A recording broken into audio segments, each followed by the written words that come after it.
उत्तर प्रदेश में कोविड के आंकड़े धीरे धीरे कम हो रहे हैं। यूपी सरकार के प्रयासों का असर अब जमीन पर दिखने लगा है। 18 मंडल और 75 जिलों में फैले यूपी में कैसे कोविड मैनेजमेंट पर काम हो रहा है, आज दिन भर हम आपको विस्तार से बताएंगे, क्योंकि नेटवर्क 18 पर दोपहर 1 बजे से होने जा रहा है अब तक का सबसे बड़ा ई कॉन्क्लेव।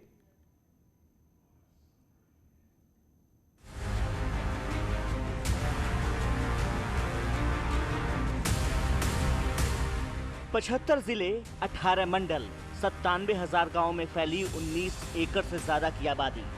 गंगा यमुना के मैदान में फैला ये विशालकाय राज्य कोविड की गंभीर समस्या से लड़ रहा है।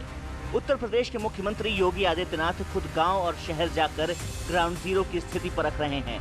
व्यवस्थाएं जितनी भी हैं, संसाधन जितने भी हैं, उतने में सबसे बेहतर, सबसे अच्छा कैसे किया जा सकता है, ये देखना है तो यूपी में देखिए।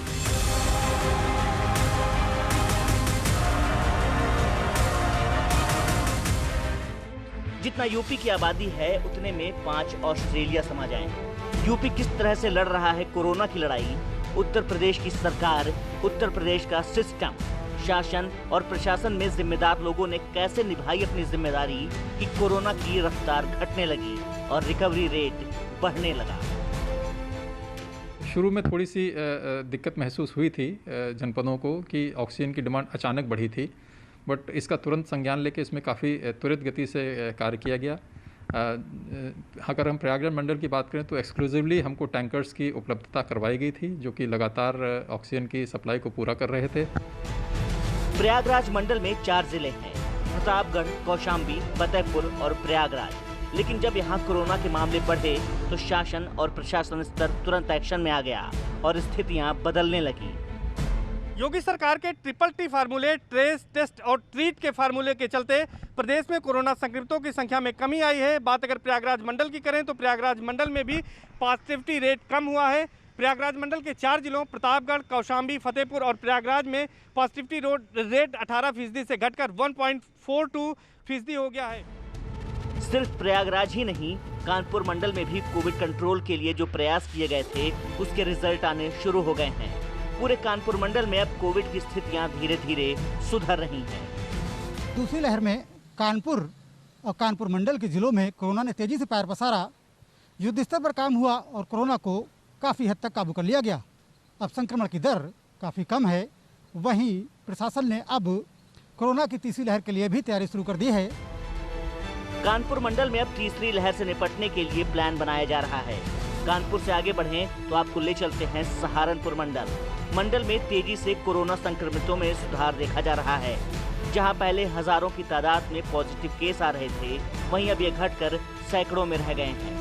हम आपको बता दें कि पूरे मंडल में अब तक 8,953 एक्टिव केस हैं। अगर हम बात करें सहारनपुर जिले की तो शुक्रवार को आई रिपोर्ट में 293 कोरोना के मरीज पॉजिटिव मिले, जबकि 484 मरीज कोरोना से ठीक हुए हैं।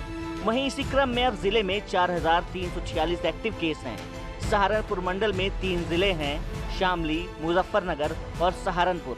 इस मंडल के एक तरफ हरियाणा है और दूसरी तरफ उत्तराखंड, और छोटी सी सीमा हिमाचल प्रदेश की भी इस मंडल से लगती है। सहारनपुर से थोड़ा नीचे उतरने पर आता है उत्तर प्रदेश का बरेली मंडल। इस मंडल में 4 जिले हैं, बदायूं, शाहजहांपुर, बरेली और पीलीभीत। मंडल का मुख्यालय बरेली है, इसलिए सारी गतिविधियां यहीं से चलती हैं। बरेली में भी कोविड कंट्रोल का असर ग्राउंड जीरो पर दिखने लगा है। ऐसे में माना जा रहा है कि लॉकडाउन और बेहतर इलाज के कारण अब कोरोना की चेन को लगभग तोड़ दिया गया है। कड़ी मेहनत के बाद बरेली में कोरोना का ग्राफ लगातार घट रहा है। ऐसे में दवा और ऑक्सीजन की जो पूर्ति की बात कही जा रही थी, वो भी लगभग अब सामान्य हो चली है। बरेली में जो आने वाले स्ट्रेन और ब्लैक फंगस की तैयारी हैं, उस पर भी जिला प्रशासन और स्वास्थ्य विभाग लगभग तैयार है।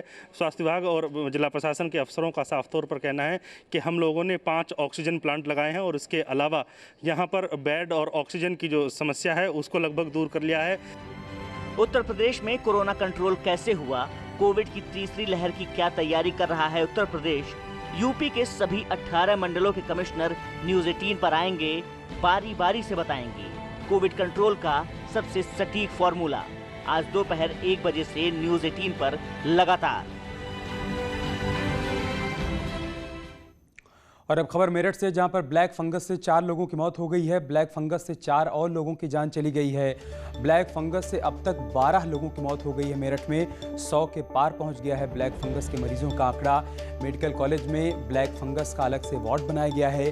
ब्लैक फंगस को लेकर सर्विलांस तेज कर दिया गया है। ये बड़ी खबर हम आपको मेरठ से बता रहे हैं, जहां पर ब्लैक फंगस के चलते 4 और लोगों की जान चली गई है। और इसके साथ ही मेरठ में ब्लैक फंगस से मरने वालों का आंकड़ा 12 तक पहुंच चुका है। 100 के पार पहुंच गई यहाँ पर ब्लैक फंगस के मरीजों की संख्या। मेडिकल कॉलेज में अलग से ब्लैक फंगस का वार्ड भी बना दिया गया है, ताकि वहाँ पर ऐसे मरीजों को भर्ती कर उनका बेहतर इलाज किया जा सके। और दूसरी तरफ ब्लैक फंगस को लेकर सर्विलांस भी तेज कर दिया गया है, ताकि ऐसे लोगों को जल्द से जल्द चिन्हित किया जा सके और उनको अस्पताल में एडमिट करवाकर उनका बेहतर इलाज किया जा सके। तो मेरठ में ब्लैक फंगस कहर बरपा रहा है। अब तक 12 लोगों के यहाँ पर जान जा चुकी है और 4 और लोगों ने ब्लैक फंगस के चलते यहाँ पर दम तोड़ दिया है।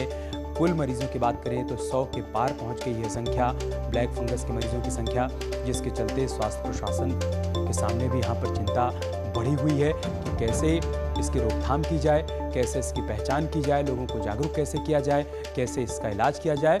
लिहाजा यहाँ पर अलग से वार्ड भी बना दिया गया है, ताकि वहाँ पर बेहतर इलाज मिल पाए ऐसे मरीजों को। मेरठ से हमारे सहयोगी उमेश हमारे साथ जुड़ चुके हैं। उमेश, क्या जानकारी, क्या अपडेट है आपके पास? देखिए, मेरठ में ब्लैक फंगस से 4 और लोगों की मौत हो गई है।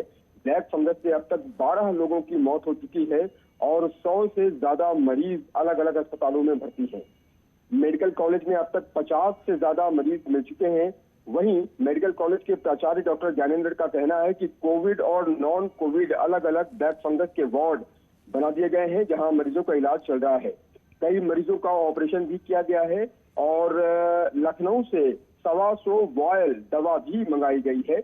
वहीं सीएमओ डॉक्टर अखिलेश मोहन का ये कहना है कि ब्लैक फंगस महामारी घोषित की गई है और इसका सर्विलांस तेज कर दिया गया है। ईएनटी क्लिनिक संचालकों से नए मरीजों की रिपोर्ट मंगाई जा रही है और लगातार ब्लैक फंगस के मरीजों का इलाज हो रहा है। लेकिन ये बेहद चिंता वाली बात है कि ब्लैक फंगस से लगातार मौतें हो रही हैं। मौतों का सिलसिला थम नहीं रहा है। रोजाना 1, 2, 3, 4 मौतें हो ही जाती हैं और बीते 24 घंटे के दौरान तो मैक्सिमम 4 लोगों की मौत हुई है और यहाँ ब्लैक फंगस से मरने वालों का आंकड़ा 12 पहुंच चुका है, जो बेहद चिंताजनक है।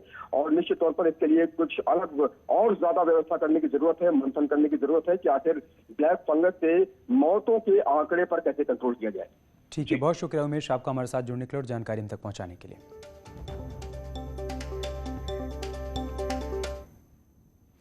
और यूपी में कोरोना कर्फ्यू 1 हफ्ते के लिए बढ़ा दिया गया है। अब 31 मई सुबह 7 बजे तक पूरे राज्य में पाबंदियां लागू रहेंगी। इस दौरान वैक्सीनेशन और दूसरी मेडिकल सुविधाएं जारी रहेंगी।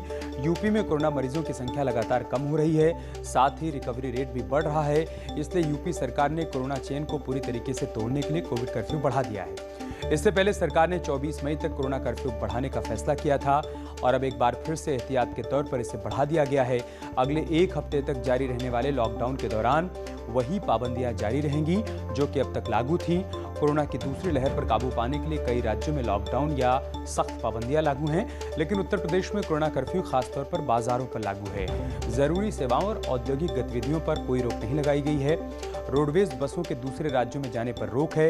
वीकली बाजार भी बंद रखे गए हैं। बाजारों में दुकानें भी बंद रहेंगी। इस दौरान लोगों के बेवजह बाहर निकलने पर पाबंदी रहेगी।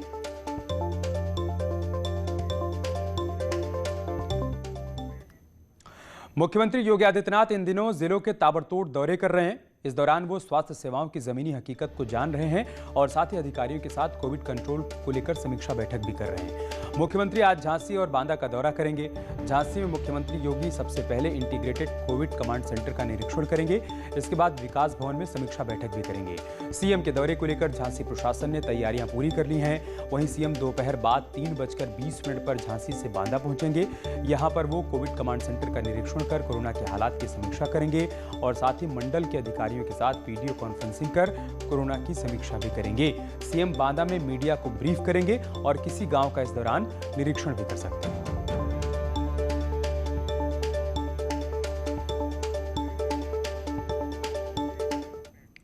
यार रुक रहे एक छोटे से ब्रेक के लिए, जल्द लौटेंगे कुछ और खबरों के साथ।